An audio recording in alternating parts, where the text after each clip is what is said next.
sommes entrés dans une nouvelle guerre froide. C'est une guerre économique. En voici les coulisses. Ces trois phrases, écrites comme un texte de bande-annonce d'une série palpitante à regarder sur Netflix, ces trois phrases sont écrites en gros et en rouge sur la 4e de couverture du dernier livre de Marc Andevelde, un des journalistes d'investigation les plus respectés dans la France d'aujourd'hui. Un livre dont le titre est « L'emprise » et qui entend nous décrire l'état d'une France sous influence. Alors que sur le front géopolitique mondial, les États-Unis et la Chine au premier plan, mais aussi l'Allemagne, la Russie, la Turquie et d'autres puissances moyennes se battent pour exister et peser dans les décennies qui viennent, la France semble perdue, incapable de déterminer un intérêt national à long terme et de s'y tenir.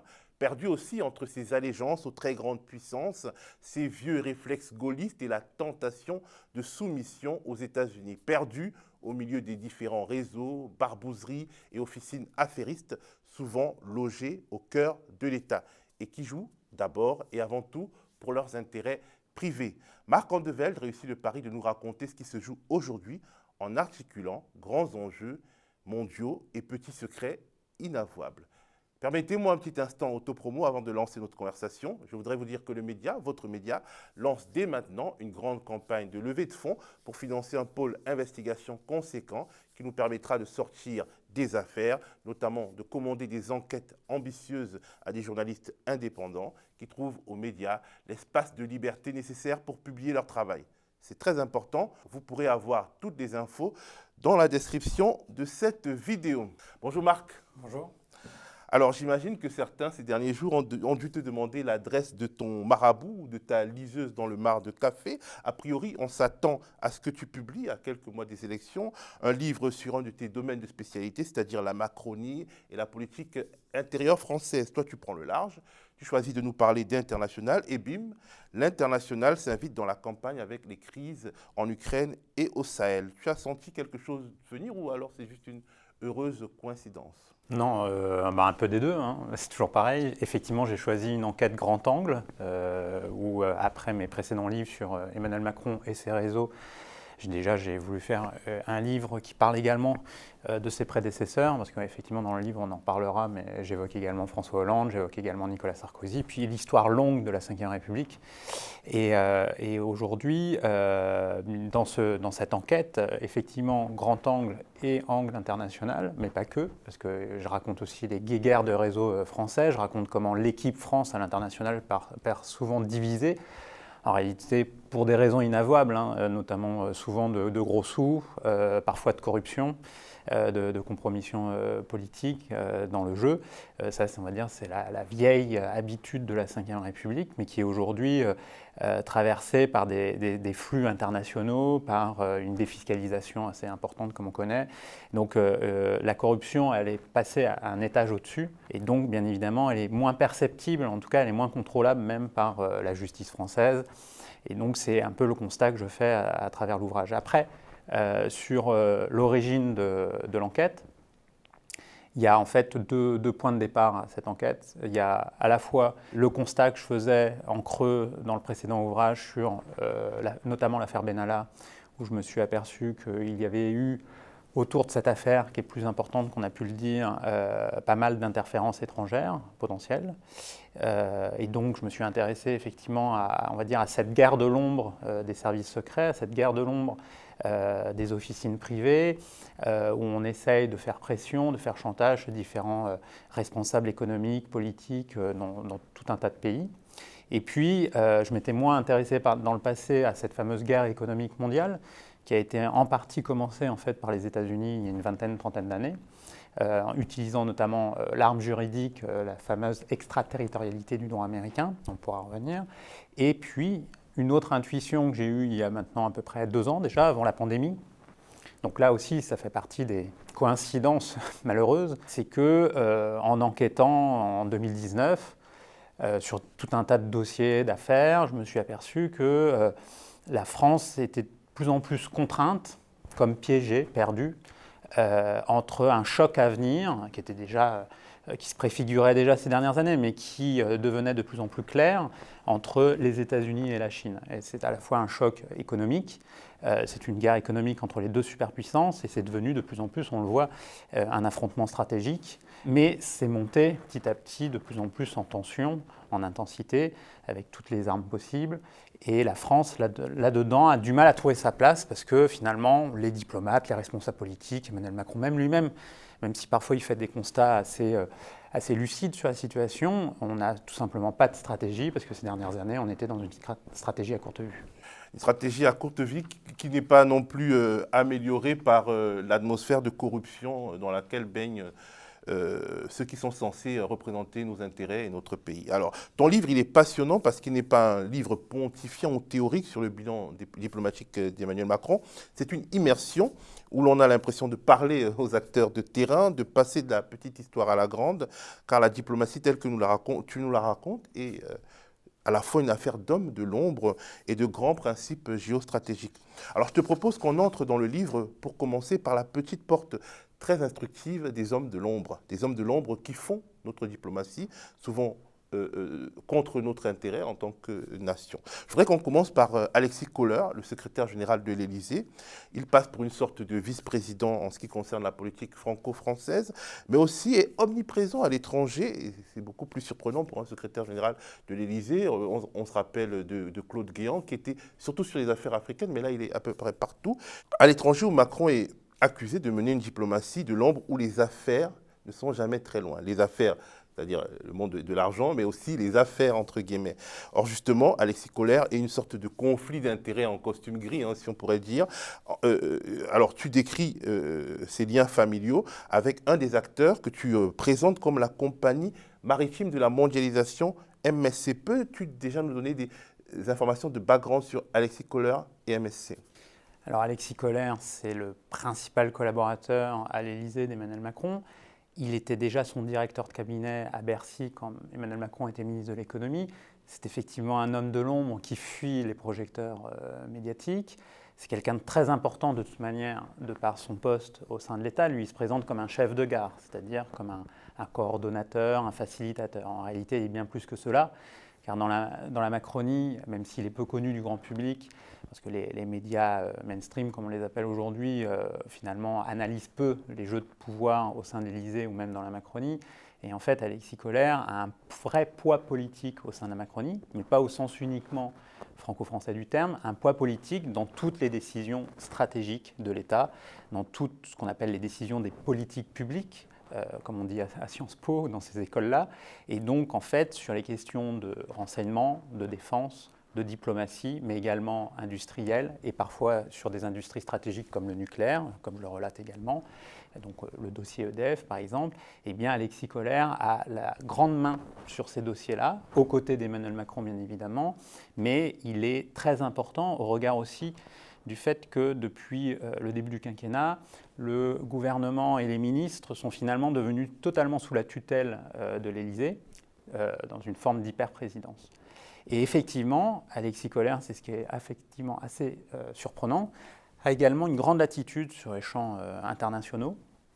Je le compare à un moment donné effectivement à Claude Guéant, mais Claude Guéant, selon les dires d'anciens secrétaires généraux qui m'ont parlé en off, mais Claude Guéant qui était le secrétaire général de Nicolas Sarkozy. Tout à fait. Donc je fais une petite comparaison, donc en le comparant au cardinal de l'Élysée qu'on appelait Claude Guéant. Moi, j'appelle Alexis Kohler l'amiral de l'Élysée, mais on va voir pourquoi. Mais le constat qui est fait par d'autres anciens, on va dire, secrétaires généraux de l'Élysée, de droite comme de gauche, ils constatent tous que jamais autant sous la Ve République, un secrétaire général n'a eu autant de pouvoir. Et il se trouve que ce secrétaire général, en fait, il fait partie de la famille des fondateurs de MSC, que tu décris justement comme la compagnie maritime de la mondialisation. Oui, alors MSC, donc c'est le leader mondial aujourd'hui dans le transport maritime. C'est d'abord des porte-containers, mais c'est également les fameux paquebots de croisière, MSC Croisière. Il y a parfois les pubs qui passent. Et effectivement, depuis le mois de janvier 2022, donc c'est le premier groupe mondial de transport de porte-containers, Je me suis aperçu à travers l'enquête que la mondialisation justement du transport maritime était clé justement dans les échanges économiques aujourd'hui. Donc c'est une vraie puissance géopolitique de ce point de vue-là. Mediapart l'avait pointé à travers ce qui est devenu l'affaire Kohler, un conflit d'intérêts potentiellement majeur, même si Alexis Kohler s'en défend. Mais les faits recueillis par les enquêteurs et par le juge d'instruction, parce que j'ai eu accès aussi au dossier d'instruction, sont quand même assez intrigants, voire frappants. Donc un conflit d'intérêts parce que finalement, dans ses anciennes fonctions en tant qu'haut fonctionnaire, tant à l'APE, Agence de participation de l'État, donc c'est l'agence qui contrôle les groupes dans lesquels l'État a des participations, des actions, mais aussi également au service de Pierre Moscovici quand il était directeur adjoint de cabinet ou ensuite directeur de cabinet d'Emmanuel Macron. Alexis Kohler n'a pas formalisé ce qu'on appelle un déport sur tous les dossiers relatifs au transport maritime à MSC, et notamment parce que, en tout cas, le problème se pose parce que MSC est le principal client des chantiers navals de Saint-Nazaire, chantiers STX comme on les appelait autrefois, il y a encore quelques années.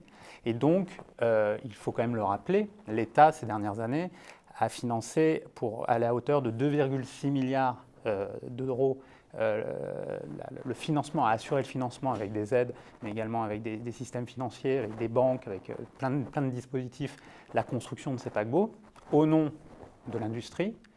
Mais en réalité, ça a surtout bénéficié du groupe MSC. Donc effectivement, je reviens sur cette affaire-là, plus longuement sur certains aspects que Mediapart d'ailleurs. Je montre à quel point les liens familiaux entre la famille, donc Aponte, qui est propriétaire et dirigeant du groupe MSC, et Alexis Kohler sont des liens extrêmement proches. Et surtout, à travers l'enquête déjà depuis un an et demi, je me suis aperçu que la fameuse guerre entre le groupe Bolloré et l'Élysée, qui maintenant a été largement dépeinte dans les médias, eh bien, cette guerre-là, elle prend l'origine en Afrique, sur les ports, sur les chaînes logistiques et sur le fait que le groupe MSC s'est trouvé en concurrence avec le groupe Bolloré jusqu'à un épilogue pas forcément si inattendu que ça, on va en parler, c'est-à-dire l'ouverture des négociations exclusives par Bolloré et le rachat potentiel des activités africaines de Bolloré par le groupe MSC.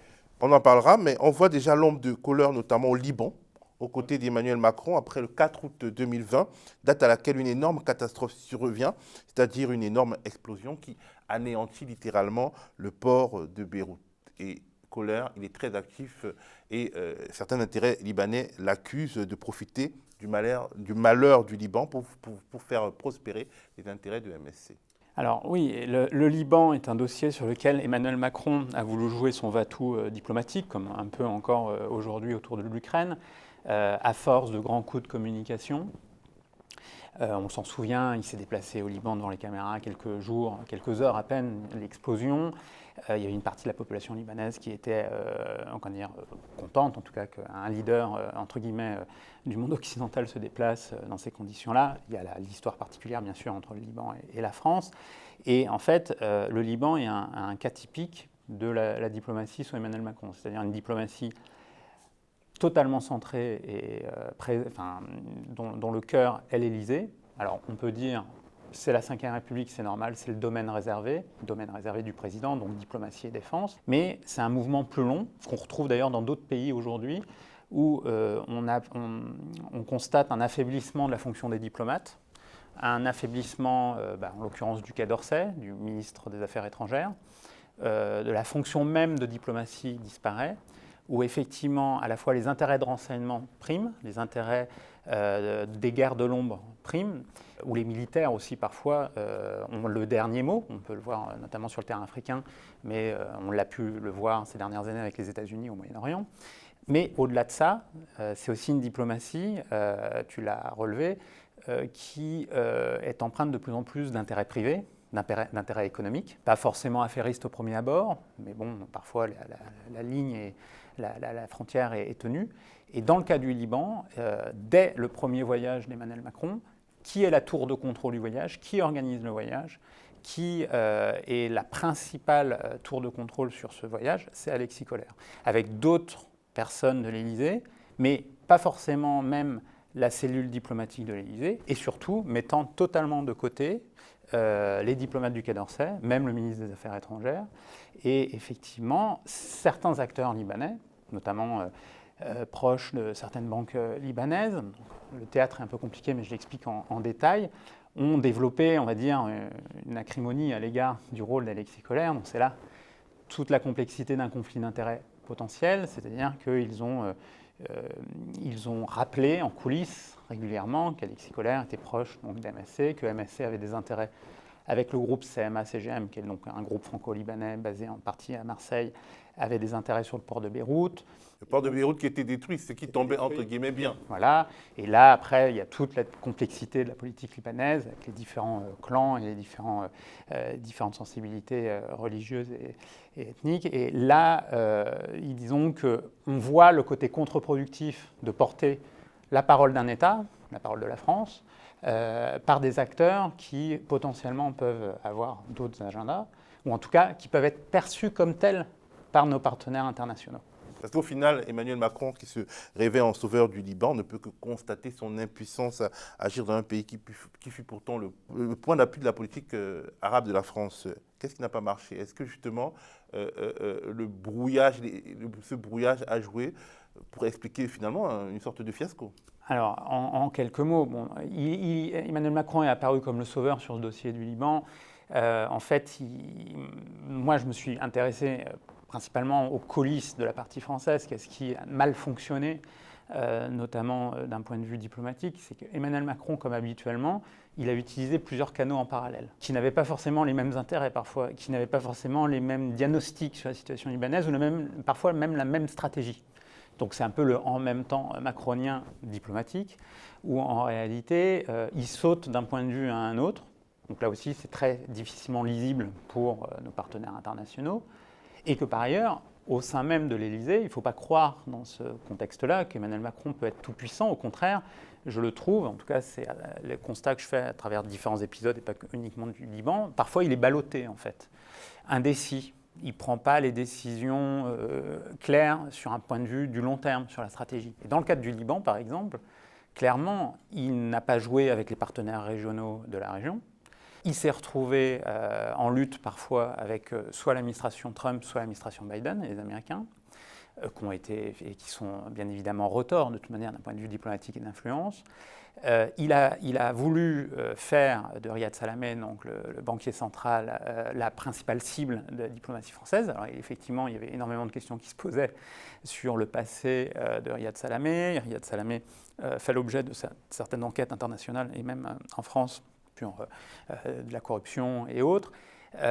Reste que Riyad Salamé est resté en poste, reste que finalement, d'un point de vue politique, au sein de la vie politique libanaise, Emmanuel Macron n'a pas réussi particulièrement à concilier les uns et les autres. Et en fait, il s'est petit à petit marginalisé, parce que ce n'est pas parce qu'on fait de la politique de la gloriole ou, on va dire, du va-t-en-guerre diplomatique, on va dire ça comme ça, qu'on arrange les choses. Et donc finalement, la parole de la France s'est retrouvée petit à petit discréditée. Et donc, lui qui apparaissait comme le conciliateur, qui est une des bases de la diplomatie normalement, a fini par perdre la main. Donc il y a eu plein d'épisodes que je raconte, où plein de petites humiliations pour le président français, qu'on peut retrouver sur un autre dossier diplomatique, comme plus récemment sur l'Ukraine, où là c'est pareil, il se présente comme le grand conciliateur entre les États-Unis et la Russie. Là aussi, c'est tout un épisode que je raconte dans le livre, c'est comment Emmanuel Macron a développé, ou est tenté de développer le dialogue avec Vladimir Poutine depuis le début de son quinquennat. Et en fait, je montre que par des postures, par des intérêts contradictoires, on reviendra peut-être dessus, finalement, Emmanuel Macron a eu du mal à être pris au sérieux par les Russes, par Vladimir Poutine, mais également être pris au sérieux par le grand allié américain, par tant les administrations Trump que Biden. En fait. Une question d'illisibilité, on peut dire. Alors on retrouve toujours l'ombre d'Alexis Kohler en Afrique. C'est d'ailleurs lui qui cristallise, on en a déjà un peu parlé, le ressentiment de Vincent Bolloré contre la Macronie. Lui qui aurait fait perdre pied à Bolloré, qui était jusque-là une sorte de relais de la politique africaine de la France, et l'aurait obligé in fine à vendre Bolloré Africa Logistics, en fait, qui est quand même la poule aux œufs d'or de Bolloré, à des intérêts étrangers. Bolloré insiste sur le fait que, finalement, MSC, j'ai dû pousser à vendre. La vente n'a pas encore été faite, elle va se faire. Mais Bolloré insiste quand même sur le fait que MSC, ce soit des intérêts étrangers. étrangers et des grandes puissances. Quand il dit... alors il faut se replacer dans le contexte, effectivement, je reviens sur le point d'origine des tensions extrêmement fortes entre le groupe Bolloré et l'Élysée qu'il y a pu y avoir au cours du quinquennat, tout en rappelant certaines évidences qu'on a tendance à oublier aujourd'hui, c'est-à-dire que Vincent Bolloré s'était largement rapproché de François Hollande à la fin de son quinquennat. Ça, on a un peu tendance à l'oublier aujourd'hui, notamment sur... D'autant plus que François Hollande aussi se répand dans le tout Paris en critiquant Bolloré, oui, alors qu'il l'a quand même bien servi. Alors qu'il l'a bien servi. On se rappelle d'ailleurs qu'au moment où Bolloré prenait totalement le contrôle du groupe Canal+, et de la chaîne Canal+, et iTélé, en 2015, les socialistes et notamment le ministère de la Culture n'avaient eu quasiment aucun commentaire. Effectivement, François Hollande a commencé à critiquer Bolloré, si on s'en souvient, en fin août 2016, quelques mois avant la présidentielle de 2017, dans un livre de journaliste où il a expliqué que Bolloré était un catholique intégriste et qu'il ne fallait pas lui faire confiance. En réalité, les faits de la fin du quinquennat Hollande montrent qu'au contraire, Hollande est passé d'ailleurs, pour la petite histoire, d'une proximité au départ du quinquennat avec le groupe Bouygues et il s'est rapproché du groupe Bolloré, notamment via son ami Bernard Poignant, l'ancien maire de Quimper, qui est très proche de Vincent Bolloré. Il y a d'autres leaders socialistes d'ailleurs qui sont proches de Vincent Bolloré, comme Jean Glavany, un historique, un mitterrandien historique. Et donc, je rappelle cela au préalable. Parce que c'est important, parce que dans la campagne présidentielle de 2017, Emmanuel Macron, là aussi, on parle assez peu, a également bénéficié de soutien, on va dire, du groupe Bolloré au sens large. Via Yannick Bolloré. Il y a notamment le fils Yannick Bolloré, qui a été utilisé par Vincent Bolloré un peu comme l'émissaire, comme le monsieur lobbyiste auprès d'Emmanuel Macron. Bien évidemment que le groupe Bolloré n'avait pas mis tous ses œufs dans le même panier, mais globalement, ils ont quand même pas mal soutenu Emmanuel Macron. Pourquoi ?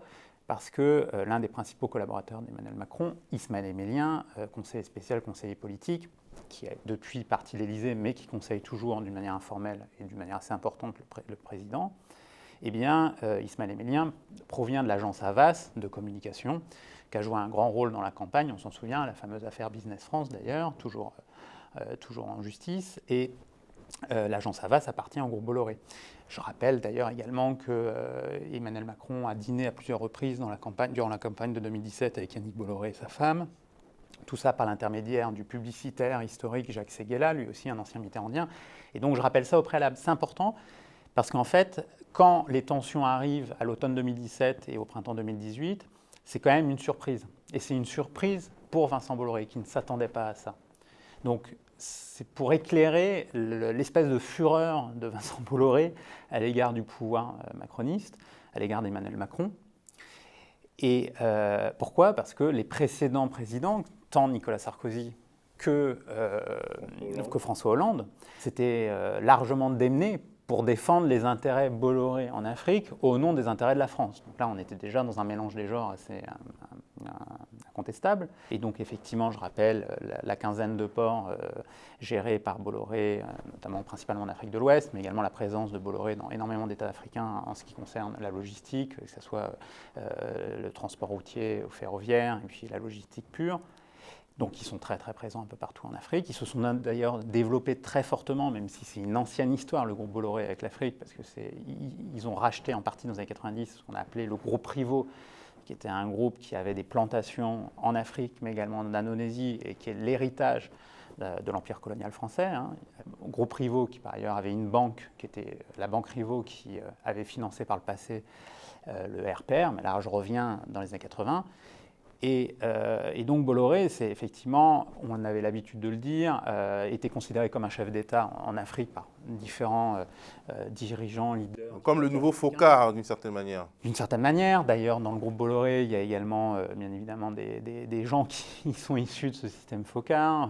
Des anciens grands policiers ont pu travailler avec Vincent Bolloré, Michel Roussin, ancien ministre de la coopération de Jacques Chirac, il y a encore peu de temps, conseillait Vincent Bolloré. Il y a Ange Mancini, ancien grand flic, qui conseille toujours Vincent Bolloré. Et donc, tout semblait aller bien, et puis patatras, la France officielle ne soutient plus Vincent Bolloré. La France officielle, selon Vincent Bolloré, et la France officielle, effectivement, c'est-à-dire l'Élysée principalement, ne soutient plus Bolloré. Et on le voit symboliquement, notamment sur ces dossiers judiciaires de printemps 2018, où, alors même que Nicolas Sarkozy a lui-même été mis en garde à vue de manière spectaculaire, quelques jours avant la garde à vue de Bolloré et sa mise en examen. Emmanuel Macron, par tradition républicaine, appelle Nicolas Sarkozy, enfin, par tradition républicaine, c'est comme ça que ça a été présenté, mais appelle Nicolas Sarkozy pour lui faire part de sa solidarité présidentielle. Bon, c'est un peu, quelque peu cocasse par rapport à une mise en cause de la justice, mais bon, passons. Et bien évidemment, il n'y a pas ces signaux-là à l'égard de Vincent Bolloré. On se souvient peut-être assez peu finalement, parce que c'est aussi un épisode peut rappeler la manière dont Vincent Bolloré va se plaindre publiquement à ce moment-là qu'il n'est pas soutenu. Il va le faire un courrier auprès de l'ensemble des salariés de son groupe, et il va également faire une tribune dans le JDD, le journal du dimanche, où il va dire « si vous n'êtes pas content, si vous ne me soutenez pas, si la France ne me soutient pas, je vendrai aux Chinois ». Donc il va jouer aussi de cette posture victimaire pour faire peur. Du chantage géostratégique. Du chantage géostratégique. Et là, effectivement, c'est vraiment une des découvertes de mon enquête, c'est que le point d'origine reste Kohler et le groupe MSC, comme étant diagnostiqué comme le principal ennemi de Vincent Bolloré par l'entourage, comme par Vincent Bolloré lui-même, de ses problèmes, de ses soucis. Il y a un exemple frappant qui date de 2019, où le port de Douala au Cameroun, la concession qui était allouée à Vincent Bolloré, finalement, Vincent Bolloré perd la concession. Là aussi, pour lui, c'est une surprise. Il pensait qu'il avait tapis rouge. Et en fait, c'est la filiale TIL, qui est une filiale de gestion de port du groupe MSC, qui remporte la concession. Depuis, soyons précis, il y a un énorme contentieux juridique qui fait que le contrat a été en partie rompu et que le port a été en partie nationalisé depuis par l'État camerounais. Reste que ça fait partie des offensives du groupe MSC en Afrique, et notamment en Afrique de l'Ouest. Le groupe MSC, d'ailleurs, ne s'est pas caché d'avoir des ambitions géostratégiques en Afrique. Il faut savoir que Bolloré, par rapport au groupe MSC, en fait, c'est un petit pousset sur le transport maritime mondial. Déjà, Bolloré n'est pas un armateur. Son métier, c'est la gestion de port, gestion des containers, la gestion des spots, des créneaux de livraison des bateaux. Ça, c'est tout un métier extrêmement important à gérer, parce qu'en fait, c'est un jeu de bourse en réalité. Ça coûte plus ou moins cher d'affréter un bateau ou de mettre un bateau au port pour décharger, parce que tout ça va très vite. C'est ce qu'on appelle le flux tendu de la mondialisation. Donc finalement, Bolloré, par rapport à la puissance financière de MSC, est un petit pousset. MSC, il dit intérêt étranger parce que c'est un groupe italo-suisse, mais qui a également des liens avec Israël, en fait, par rapport à la famille. À Ponte, famille Diamant, en réalité, par alliance en partie présente à Genève, mais qui a aussi des liens avec l'État d'Israël historique. Et donc, pour Bolloré, pour lui, jusqu'à encore récemment, c'était le principal ennemi. Et en fait, quelque part, il a insinué que ce sont les intérêts américains qui sont derrière MSC.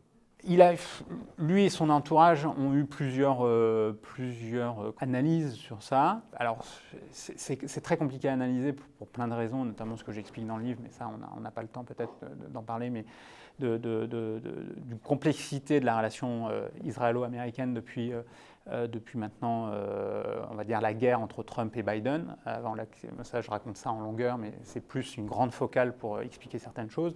Pour revenir sur le terrain africain, une chose est sûre, ce que j'ai découvert, et ça fait partie de l'objet d'une autre partie de l'enquête très intéressante de mon point de vue, et aussi ça fait partie des surprises, c'est qu'aujourd'hui, dans la guerre mondiale de l'économie, la maîtrise d'Internet est clé, et elle passe par le hardware notamment, mais elle passe par les réseaux, la maîtrise des réseaux, et des câbles sous-marins, comment on appelle ça, les tuyaux par lesquels... Fibre optique, les câbles sous-marins de fibre optique par lesquels Internet fonctionne. 99% du trafic Internet mondial passe par ces câbles sous-marins. Et une des découvertes du livre, c'est qu'effectivement, les États-Unis n'ont pas de contact avec l'Afrique en direct et est obligé de passer par la France pour écouter, enfin, les grandes oreilles américaines pour écouter effectivement le continent africain. Et donc, la maîtrise des ports est un enjeu clé parce que, notamment en France, par exemple, Marseille, le port de Marseille, le pourtour de Marseille, un peu la Camargue, est un lieu de connexion, ce qu'on appelle des points d'atterrage, de connexion de ces câbles sous-marins transnationaux qui passent donc sous les mers. Il y en a certains de Marseille qui partent en Chine, en Asie, au Moyen-Orient, d'autres qui justement se connectent à l'Algérie, à l'Afrique occidentale. Et donc, les Américains ont un souci, c'est de pouvoir se connecter directement pour ne pas passer par l'Europe et pas passer par la France.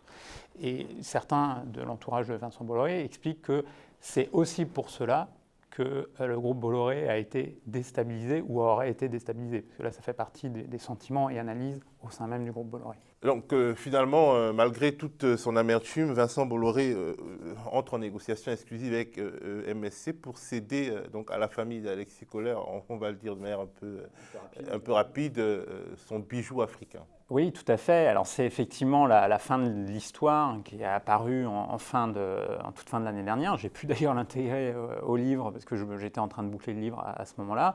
Moi, j'avais déjà des informations qui allaient en fait dans ce sens-là. Effectivement, Vincent Bolloré décide de vendre et d'entrer en négociation exclusive, de vendre ses activités africaines au groupe MSC. Donc en fait, il décide de vendre à celui qu'il considérait comme son ennemi durant tout le quinquennat d'Emmanuel Macron. Il capitule ? Alors certains ont cette analyse-là, notamment des proches de Vincent Bolloré m'ont dit qu'en gros, il avait mis le pied à terre. Il était connu du monde portuaire et des transporteurs que la rentabilité intrinsèque du groupe Bolloré en Afrique allait en s'amenuisant. Et donc, beaucoup de gens spéculaient sur la volonté en réalité de Vincent Bolloré de vendre en réalité à moyen terme ses activités. Et donc, je ne sais pas si c'est une capitalisation, je pense davantage d'ailleurs à une forme d'armistice. Ce qui n'est pas totalement la même chose, parce qu'au bout du compte, les contreparties potentielles du côté du groupe Bolloré sont quand même assez importantes déjà, parce qu'en réalité, il a finalement bien marchandé, en tout cas on verra à l'issue des négociations exclusives, mais les chiffres qui sont sortis tournent à peu près 6 milliards d'euros pour le rachat de ces activités africaines, alors que la banque Morgan Stanley l'estimait à beaucoup moins, quasiment la moitié. Et par ailleurs, donc en gros, je pense plutôt que Vincent Bolloré a été un homme d'affaires redoutable sur le dossier, que contrairement à ce qu'on dit, il n'a pas que des visées politiques ou idéologiques en promouvant et en aidant la candidature d'Éric Zemmour. C'est là où tout le jeu complexe autour du jeu de pouvoir entre l'Élysée et Vincent Bolloré, bien évidemment qu'en réalité, les enjeux d'économie économique priment, les enjeux stratégiques pour le groupe Bolloré priment, les enjeux de succession familiale priment également sur Vincent Bolloré. Et donc en fait, il a très bien joué d'une certaine manière parce qu'il a vendu raisonnablement ses activités africaines. Et donc il a réussi à faire un grand coup financier. Donc d'une faiblesse, il a réussi à en faire une force. Aujourd'hui, on le voit, il investit considérablement dans les médias français, comme tel un repère Murdoch qui investirait dans tout un tas de médias français, également le monde de l'édition, qui devient c'est quasiment un monopole Bolloré. Enfin, c'est assez notamment le livre scolaire. Voilà, notamment le livre scolaire. Donc ça pose énormément de questions, là pour le coup proprement politiques, on est d'accord, d'accès à la parole démocratique dans le pays aussi.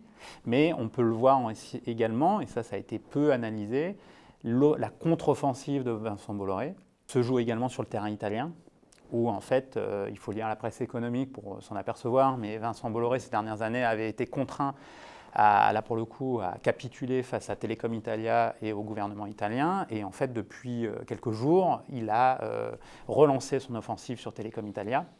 Ça, c'est extrêmement important à comprendre, au moment même où les relations diplomatiques entre la France et l'Italie, avec Draghi et Emmanuel Macron, se réchauffent. Et donc, en fait, il y a potentiellement une contre-offensive de Vincent Bolloré sur tout un tas de terrains.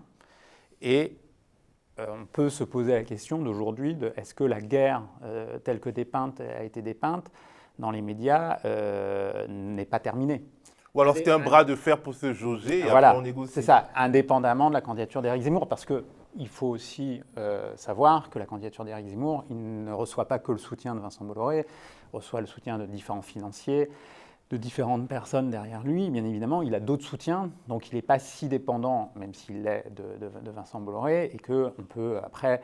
Je ne sais pas, là pour le coup, je ne saurais pas dire comment l'enchaînement de l'histoire s'est déroulé. Est-ce qu'il a aidé Éric Zemmour pour embêter Emmanuel Macron et pour faire monter les prix à la hausse, ou au contraire, si c'est un arrangement avec eux au départ. Mais en tout cas, les choses sont beaucoup plus complexes, peut-être beaucoup plus retors que l'histoire telle qu'elle nous l'est présentée aujourd'hui de le méchant Bolloré très conservateur et donc et de l'autre côté le gentil Macron. Les choses progressistes sont progressistes et donc ça s'appelle un storytelling que même l'Élysée a impulsé assez tôt au cours de l'année 2021. Et voilà, il faut être conscient que derrière, il y a quand même des gros intérêts. Et il est aussi important, on ne le voit pas trop en France, de bien comprendre que Bolloré ne quitte pas l'Afrique parce qu'il il devient le roi de la télévision payante. Il a racheté un groupe sud-africain de télévision payante. Il est en face avec les Chinois dans la télévision payante. L'Afrique, c'est beaucoup de jeunes. Canal+, le groupe Canal+, à Canal+ Afrique, enfin, est très présent. Très présent et quasiment un monopole. Tout à fait. L'emprise de Bolloré sur l'écosystème médiatique africain est 10 fois plus importante que son emprise en France. Et il veut développer l'Internet haut débit et aussi l'agriculture industrielle là-bas avec les sous qu'il aura eu avec MSC. Donc, quelque part, il pourra toujours être un acteur politique interne dans ces pays via les médias et peut-être via la bouffe demain. Donc c'est quelque chose qu'il faudrait regarder avec plus d'intérêt. Un autre homme de l'ombre des barbouzeries franco-françaises, un homme lié cité dans de nombreux scandales de la Sarkozy, notamment celui des financements libyens, c'est Alexandre Djouri. Il est très présent aussi dans ton livre. On voit notamment, alors c'est très important, tu le documentes bien, son ombre dans les relations entre Emmanuel Macron et l'Algérie. Oui, alors ça c'est un dossier que j'ouvrais déjà dans mon précédent ouvrage, dossier particulièrement sensible. Pour résumer très rapidement, Alexandre Djouri est apparu fortuitement, selon le langage officiel, lors d'une cérémonie à l'ambassade de France à Alger, lors d'un voyage officiel d'Emmanuel Macron à Alger en décembre 2017. Il n'aurait pas été le bienvenu à ce moment-là, Alexandre Djouri, dixit l'Élysée, sauf qu'il avait reçu un carton d'invitation en bonne et due forme. Il faut savoir qu'à l'époque, le secrétaire général du Quai d'Orsay, pas l'Élysée, Maurice Gourdeau-Montagne, grand diplomate chiracien qui a été en poste à Pékin, qui a été en poste à Londres, Maurice Gourdeau-Montagne est un ami historique d'Alexandre Djouri, qui est très présent dans l'histoire de l'ombre de la droite française, du RPR, de Jacques Chirac, mais également de Nicolas Sarkozy. Ce que j'avais découvert, moi, à l'époque, c'est que Maurice Gourdeau-Montagne avait été nommé secrétaire général du Quai d'Orsay sur demande d'Emmanuel Macron, à l'époque, que Maurice Gourdeau-Montagne et Emmanuel Macron entretiennent et entretenaient des relations qu'on avait même qualifiées d'intimes, donc d'une très forte proximité. C'est très peu connu, cet élément. Et que donc, là aussi, derrière les jeux de communication de la révélation que Djouri était à l'ambassade de France, à l'époque, moi, j'avais tiré plein de, entre guillemets, pistes de cette rencontre-là. C'était déjà, d'ailleurs, le point de départ de mon précédent livre.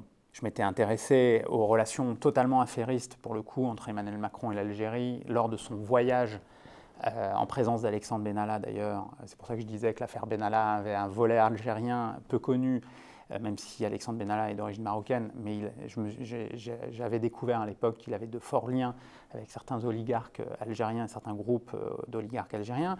À l'époque, février 2017, au moment où Emmanuel Macron qualifie de manière spectaculaire le comportement de la France à l'égard de l'Algérie par le passé comme des crimes contre l'humanité, lors de ce voyage... Et l'ancien Macron, celui qui était progressiste. Oui, et bien lors de ce voyage-là, en fait, il rencontre principalement l'ensemble des oligarques algériens, et notamment Ali Haddad, patron des patrons à l'époque, également Issa Drebra, également Kouninef, également différents patrons lors de ce voyage clé dans les coulisses. Il y a énormément de tractations. Je reviens sur ce voyage-là dans ce livre, parce que j'ai de nouvelles informations sur à la fois les dossiers qui étaient mis sur la table, notamment un gazoduc et un pipeline qui remonte, un projet de pipeline qui remonte et de gaz, de Lagos de Nigeria à Alger, tout à fait. Des choses plus précises sur qui est intervenu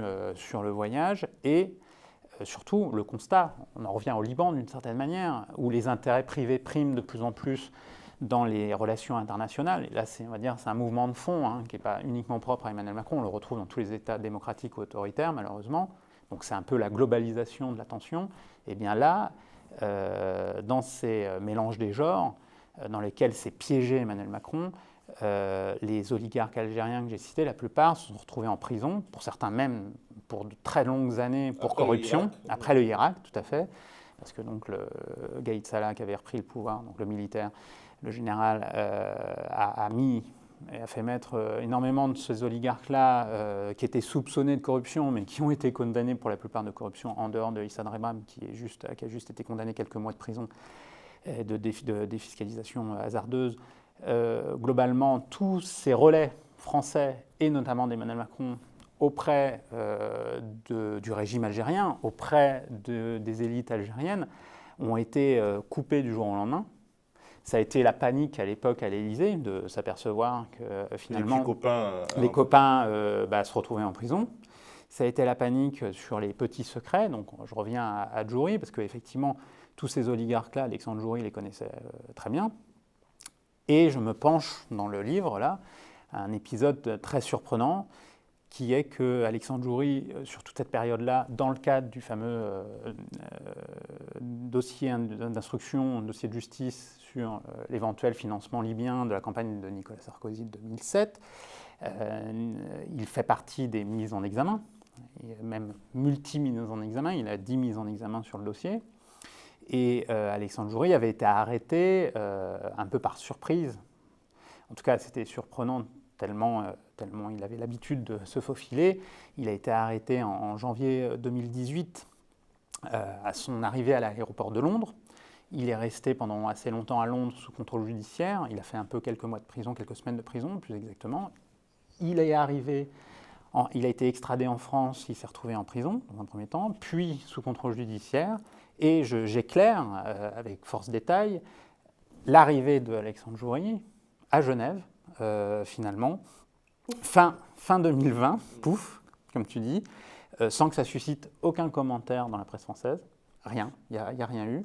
Et effectivement, pourquoi Alexandre Djouri a pu revenir dans son lieu de villégiature privilégié qui est Genève, donc c'est pour ça que c'est un chapitre que j'appelle Alexandre et Genève, c'est parce qu'on lui a enlevé son bracelet électronique. Donc officiellement, il est toujours sous contrôle judiciaire, mais on lui a enlevé son bracelet électronique. On lui a permis de revenir à Genève. On me dit même qu'il a récupéré certains de ses passeports. Et je n'ai pas eu d'explication ni de la justice française, d'explication précise, ni des avocats d'Alexandre Djouri. Djouri lui-même n'a pas souhaité s'exprimer sur le sujet. Alors, et ce que j'ai découvert, pour compléter le dossier algérien, c'est qu'en fait, Emmanuel Macron n'a pas eu que des liens avec, on va dire, certaines connaissances historiques d'Alexandre Djouri en Algérie. Et en fait, il a eu des liens, ainsi que sa femme, Brigitte Macron, avec quelqu'un de peu connu dans la Macronie, mais, enfin, du monde extérieur, on va dire, de la Macronie, parce que dans la Macronie, elle est connue, mais qui n'est autre qu'une des très grandes amies d'Alexandre Djouri. Et donc, je relate cet épisode. Un personnage d'ailleurs, il faut lire le livre pour découvrir ce personnage. Tout à fait. Ce personnage de l'ombre qui, on va dire, a arrangé, je ne sais pas si ça a permis d'arranger, mais en tout cas, c'est une proximité, un entre-soi qui pose à minima des questions. En tout cas, il y a un livre qui est sorti en 2019 qui recueille les confidences d'Alexandre Djouri qui est encore en difficulté et qui dit « Macron, c'est un pote, j'avais filé 18 millions d'euros pour sa campagne. » Et puis bon, voilà, c'est un élément à prendre en compte. On ne sait pas si c'est un message envoyé. Alors, est-ce que les guerres de réseau avec les actuelles autorités algériennes peuvent expliquer les montées de tensions entre Paris et Alger, notamment au sujet des polémiques mémorielles? Un coup, Macron, il est où là, quasiment un porteur de valise du FLN. L'autre coup, il est quasiment, un ventriloque de l'OAS. Est-ce qu'on s'amuse avec ces polémiques mémorielles parce qu'on a des problèmes et des conflits très actuels? Bien sûr. Dans les relations particulières entre la France et l'Algérie, il y a un élément qui n'est jamais chroniqué, qui n'est jamais expliqué au grand public, tant en France qu'en Algérie. D'ailleurs, peut-être les Algériens et la population algérienne aujourd'hui, la société générale algérienne est même presque davantage consciente, parce qu'elle en est principale victime, des affairistes et des oligarques qu'on a décrits, dont une partie aujourd'hui sont désormais en prison. Mais les relations franco-algériennes depuis l'indépendance sont quand même sous le sceau d'une boîte noire, du secret, où en fait les deux pays ont des intérêts économiques parfois convergents, parfois divergents, où les fameux oligarques dont on parlait ont des intérêts privés en France, sur le territoire français. Donc, dans d'autres pays africains, on a parlé des biens mal acquis, mais la justice française s'est peu penchée sur les avoirs de certains oligarques algériens, de certains responsables algériens en France, mais bien évidemment, il y a un effet de chantage aussi de ce point de vue-là. Et donc, tout le monde se tient un petit peu. Donc, ça a toujours été le cas ces dernières années. Mais moi, mon constat, c'est que Emmanuel Macron, par sa fougue, entre guillemets, par sa jeunesse peut-être à l'époque, par sa volonté de jouer tous les réseaux, même les plus sensibles, même parfois les plus dangereux, Emmanuel Macron, finalement, en Algérie, comme sur d'autres terrains, on en a parlé tout à l'heure sur le Liban, mais à force de jouer tous ces réseaux en même temps, de les traiter, de leur parler parfois, il s'est retrouvé dans des multiples pièges et des nasses en termes stratégiques et même de mise en forme de la politique. Les tensions qui ont été très fortes à l'automne entre le président Tebboune et Emmanuel Macron, on se souvient à l'origine effectivement de ce déjeuner à l'Élysée avec des jeunes générations algériennes, franco-algériennes ou françaises, autour de la question Algérie, où Emmanuel Macron se fait historien et a des propos très durs en expliquant en fait que avant la France, il n'y avait pas eu d'histoire en Algérie, quoi, quasiment. Quasiment du Sarkozy et l'homme africain qui n'est pas entré dans Voilà, l'histoire. Il a été plus loin encore. Il a dit qu'en gros, les colonialistes, ça avait été les Turcs et l'Empire ottoman. Enfin, et donc, il a, on va dire, il a fait au moins des raccourcis assez dommageables et qui a été pris comme une insulte par à la fois l'État algérien et la population algérienne. Et cet épisode-là, bien évidemment, derrière, en coulisses, il y a de multiples cartes postales envoyées des deux côtés. Et ça a pu même aller très très très loin, notamment en octobre. Finalement, il y a un journal, L'Opinion français, qui a expliqué qu'à un moment donné, Tebboune avait même refusé de prendre au téléphone Emmanuel Macron. Ça, c'est le théâtre. Je le décris dans le livre. Derrière, il y a des intérêts qui entrent en jeu, justement, des effets de chantage potentiellement. Finalement, tout le monde s'est retrouvé autour de la table, aussi parce que le régime algérien, même s'ils ont un discours aujourd'hui face au Irak, face à la population algérienne, un discours davantage de transparence, on va dire ça comme ça, on va employer un terme à la mode, mais ils sont aussi empêtrés par leurs propres contradictions internes. Ce qui fait que dans ce jeu-là, tout le monde hésite à découpiller la grenade, hein, si je vais employer une terminologie guerrière, parce qu'en fait, tout le monde pourrait potentiellement être éclaboussé par un scandale. Donc finalement, le président Tebboune a réchauffé à quelques semaines de la présidentielle française ses relations. Jean-Yves Le Drian s'est déplacé, à ma connaissance, ça a été peu décrit, je crois, courant décembre en Algérie. Il a joué les émissaires, parce que historiquement, Jean-Yves Le Drian, sous le quinquennat de François Hollande, comme ministre de la Défense, avait des liens forts avec l'Algérie, comme François Hollande d'ailleurs, d'une certaine manière. Et puis, le président Tebboune a fait des déclarations encore récentes pour expliquer que ses relations personnelles avec Emmanuel Macron étaient excellentes. Sortons les violons. Voilà. Il y a un autre sous-texte, il n'y a pas que les liens affairistes derrière cette histoire-là qui interfèrent entre des relations d'État à État. Il y a des enjeux géopolitiques, on parlait du gazoduc, du projet de gazoduc qui passerait du Nigeria à l'Algérie. Il faut savoir... Qui serait une sorte de contrepoids à l'influence russe, parce que ce serait justement une manière de fournir l'Europe en gaz sans passer par la Russie, en emmerdant aussi un peu les copains allemands. Voilà, en fait, Emmanuel Macron, quand il est arrivé au pouvoir, ça c'est une des révélations du livre, géostratégique, on va dire, a l'ambition, sur le dossier du gaz, de revenir à la doctrine, ce qu'on a appelé la doctrine Mitterrand, qui est la suivante. Les trois sources de gaz principales de l'Europe et de la France, même si on est beaucoup moins dépendant du gaz, du fait notamment de l'énergie nucléaire, en partie, c'est plus compliqué, mais les trois sources principales, c'est la Russie, c'est le Maghreb, mais l'Algérie, et c'est la mer du Nord. Ce qu'il faut savoir, avec la Norvège principalement, ce qu'il faut savoir, c'est que les réserves de gaz en mer du Nord via la Norvège s'amenuisent de jour en jour d'une manière assez inquiétante, que les différents gouvernements européens se sont mis dans la nasse eux-mêmes parce qu'ils n'ont pas du tout anticipé cette baisse des ressources du côté de la mer du Nord. Et donc, c'est pour ça qu'on se retrouve aussi davantage dépendant de la Russie en termes de transport de gaz. Et là, Emmanuel Macron a souhaité au début du quinquennat. Ça faisait partie des négociations dès son voyage de campagne de février 2017. C'est ça que j'ai découvert. Il mettait sur la table, comme un ancien banquier d'affaires, et là, pour le coup, on peut se dire que c'était une bonne idée, d'une certaine manière, pour s'autonomiser à l'égard des Russes, à essayer de proposer aux Algériens un renouvellement de la fourniture de gaz par l'Algérie. Alors là, il y a plein d'éléments que j'explique plus complexes, donc on ne va pas entrer dans les détails, mais effectivement... Pour les détails, il faut lire le livre. Voilà, pour les détails, il faut lire le livre.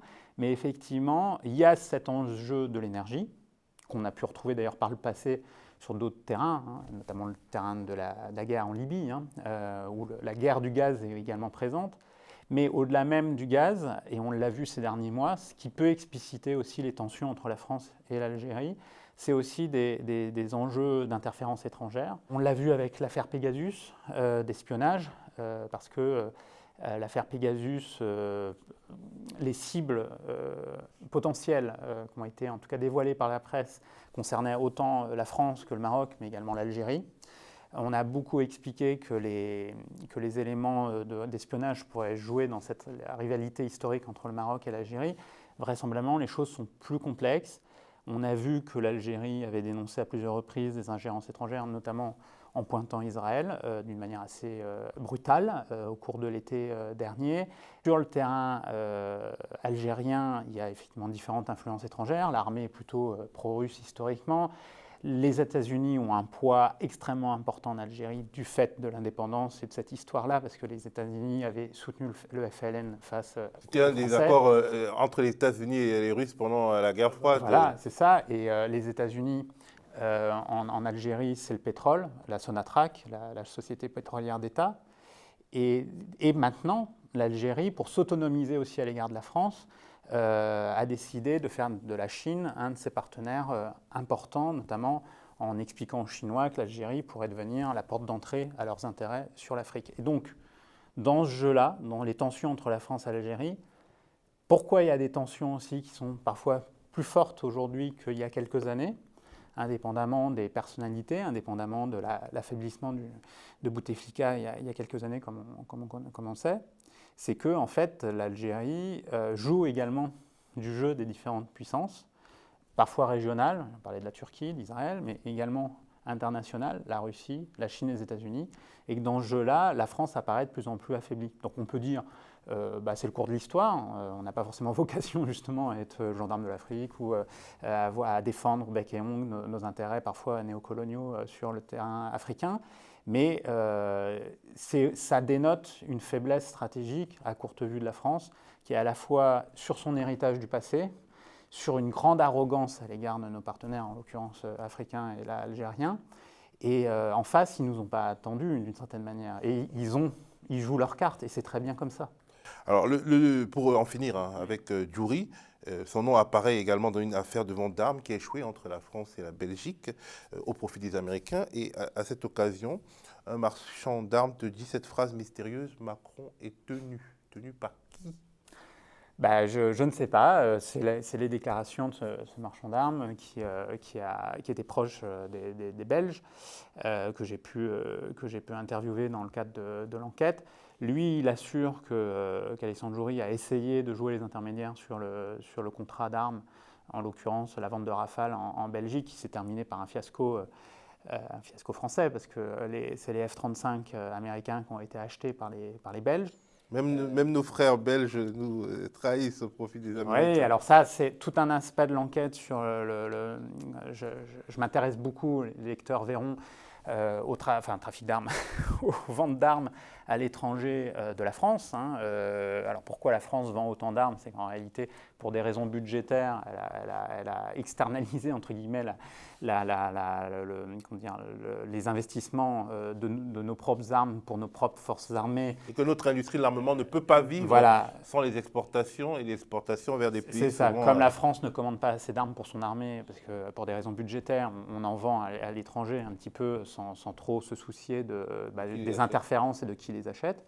Donc je reviens sur l'Arabie Saoudite, il y a tout un tas d'autres dossiers. Je reviens également sur le dossier des fameux sous-marins en Australie, dans le livre. On a perdu encore. Voilà, on a perdu. Mais sur le terrain européen, au-delà même de cette anecdote sur Alexandre Joury, et qui est donc le témoignage de ce marchand d'armes.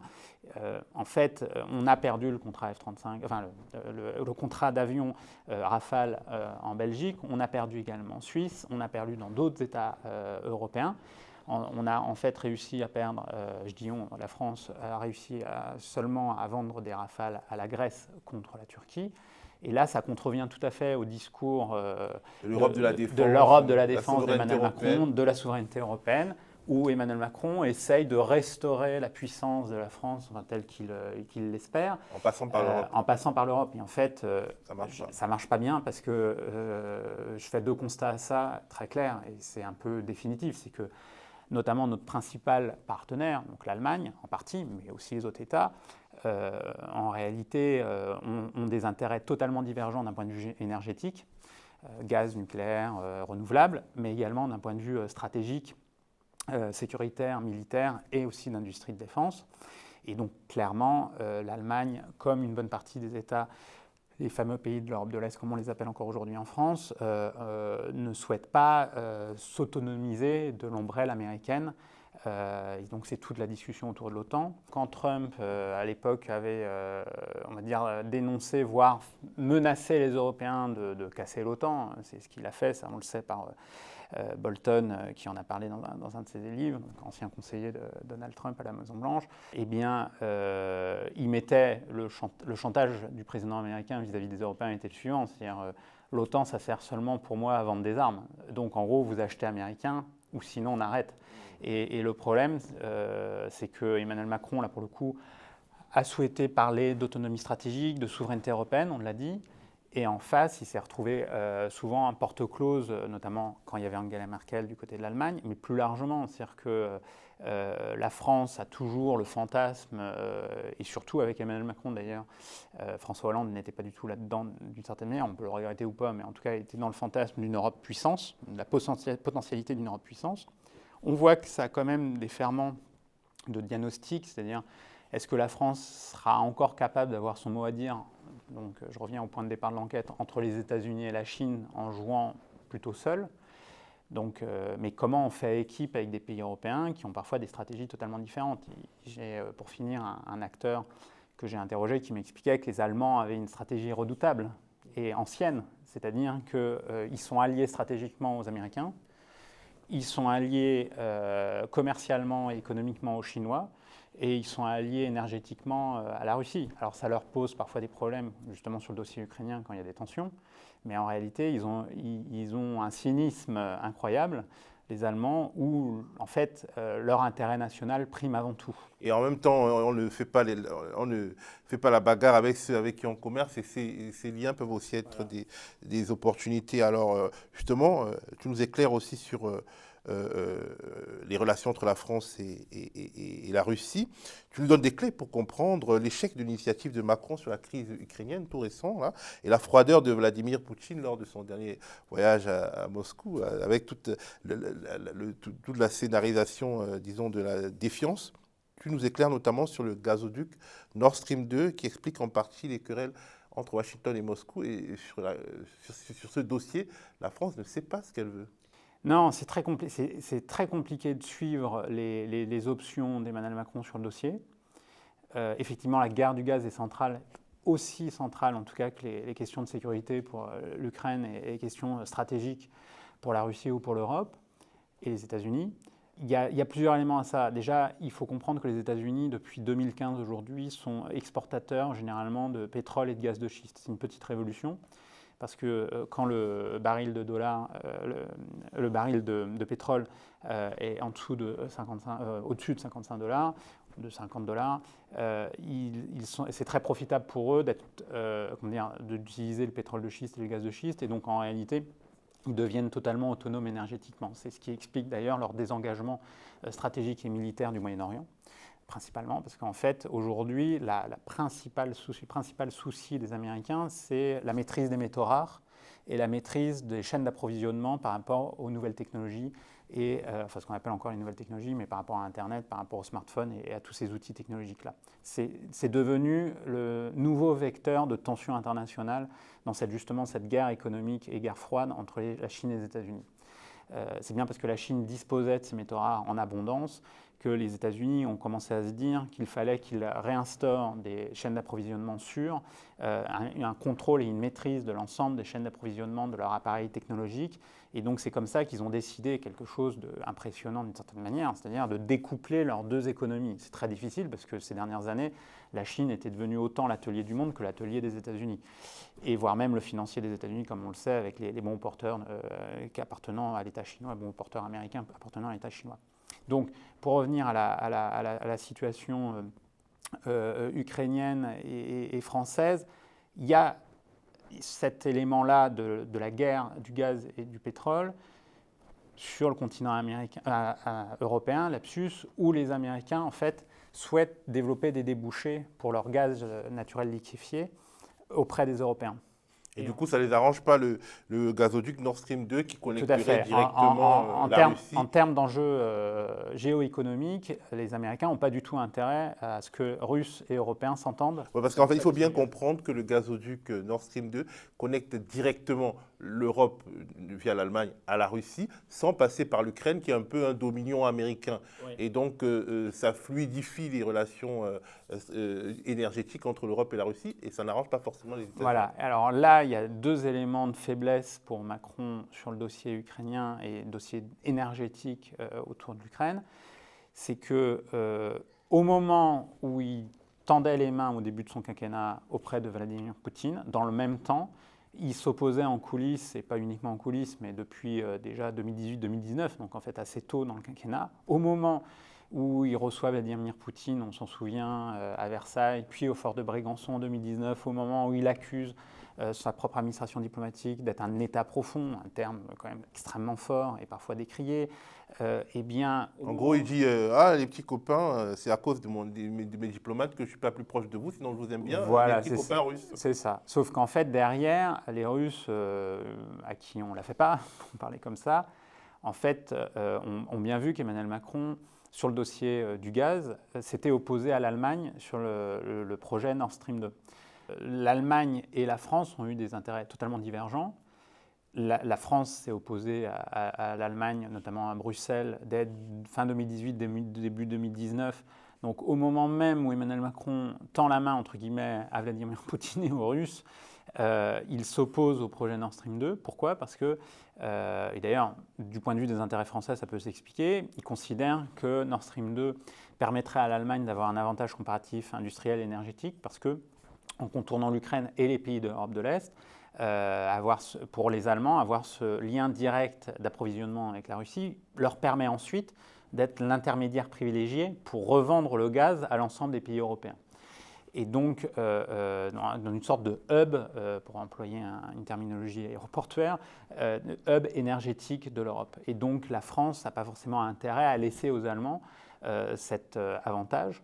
Et donc, Emmanuel Macron, pour lui, ça a été très difficile parce que d'un côté, il a voulu dialoguer, comme il dit, avec Poutine d'une manière, soi-disant, d'une manière lucide. Mais en fait, il n'avait plus de cartes à jouer vis-à-vis de Vladimir Poutine parce qu'en fait, l'un des principales armes diplomatiques et économiques de Poutine, c'est le gaz vis-à-vis des pays européens.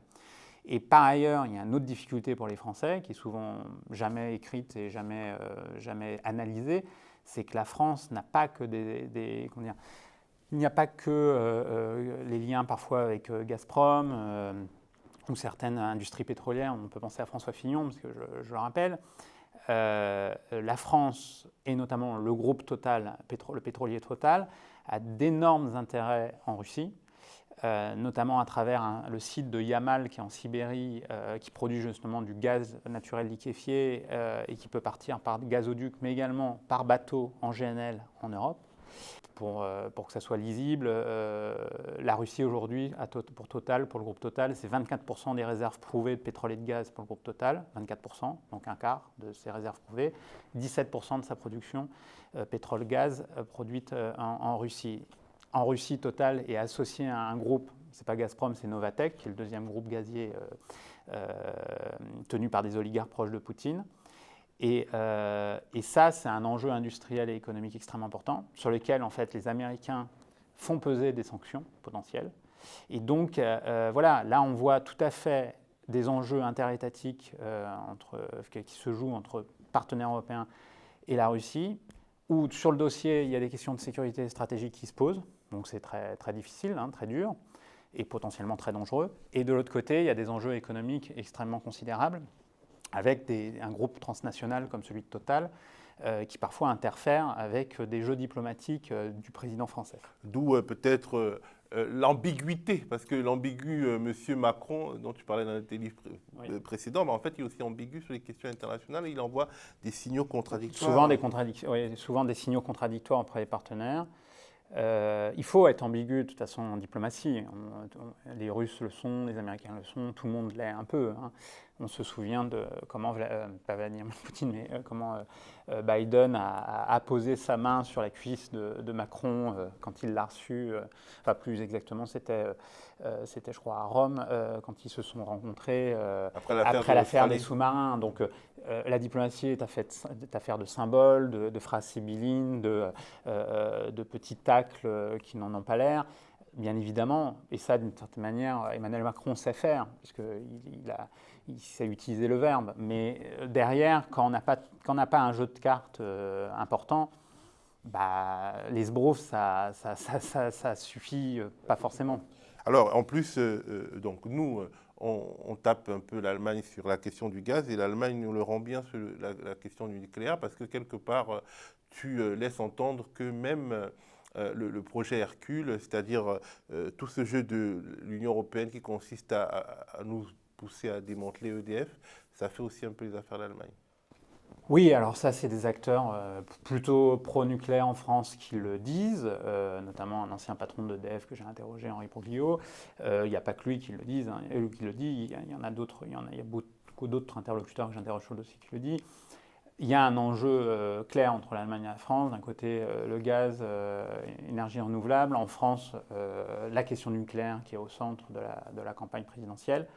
Voilà, là on revient au constat que je faisais au départ, c'est à la guerre des réseaux français, le fait que l'équipe France, même du nucléaire, est totalement divisée, donc ça je le raconte en détail, comment les intérêts étrangers entrent en jeu, y compris sur le nucléaire français, parce qu'en fait il y a des intérêts chinois, des intérêts russes, des intérêts américains qui s'opposent. Il y a une mystérieuse filière nucléaire qu'on voudrait co-gérer avec des intérêts étrangers qu'on n'identifie pas très bien. Si, ils sont très identifiés. Clairement, moi c'est une des découvertes, c'est comment, y compris sous François Hollande, il y a tout un tas d'acteurs du nucléaire français qui étaient pour une alliance avec le nucléaire chinois, très clairement. Et donc ça pose beaucoup de questions, parce que quand on parle d'indépendance énergétique par rapport au nucléaire, il y a la question de l'approvisionnement, donc Niger, notamment en Afrique, et Kazakhstan, le Kazakhstan est une très grande démocratie, mais il y a également la question de la maîtrise technique. Et c'est très intéressant là de s'apercevoir, si on revient, et on finira sur le dossier industriel, que même sur des filières aussi stratégiques que le nucléaire, la France s'est tellement désarmée ces dernières années, a tellement externalisé, indépendamment du choix de construire d'autres réacteurs ou pas, parce que ça a joué, mais que la faiblesse de ces filières-là est extrêmement importante. C'est la panique dans ces filières-là, en fait, notamment du côté des dirigeants. Et ça, c'est peu dit, parce que qu'on soit pour le nucléaire, comme les communistes par exemple, ou pour plutôt une sortie plus ou moins progressive du nucléaire, pour les autres partis de gauche ou écologistes, en fait, il y a une surestimation, de mon point de vue, de la puissance actuelle du lobby nucléaire. En gros, on a l'impression des fois que sur les gros dossiers industriels, la France semble, en tout cas, se donne l'impression d'être finalement trop petite pour porter toute seule de grands projets scientifiques et industriels. Et j'en veux pour preuve tout ce qui est technologie, biotechnologie, si on peut dire, je ne sais pas si j'utilise le bon mot, et du coup, ça me permet de transitionner sur le dernier sujet. Les hommes de l'ombre, ce sont aussi des barbouzes et des espions, et ton chapitre sur les mystères de Wuhan se lit comme un vrai roman d'espionnage, notamment à propos d'un Airbus A340 qui atterrit le 31 janvier 2020 à Wuhan, juste après le début du Covid, quand il semble encore localisé en Chine. les Chinois s'énervent à propos de certains passagers mystères. Et là, c'est une histoire vraiment qui est digne d'un livre d'espionnage. Et ça nous inscrit dans cette sorte de Chine-France où on essaye de mettre la Chine dans nos grands dossiers industriels et technologiques. C'est un peu, j'allais dire, je parlais de boîte noire entre les relations entre la France et l'Algérie. Là, c'est plus qu'une boîte noire entre la Chine et la France, tout simplement parce que la France pèse très peu face à la Chine aujourd'hui, d'un point de vue économique, mais même stratégique.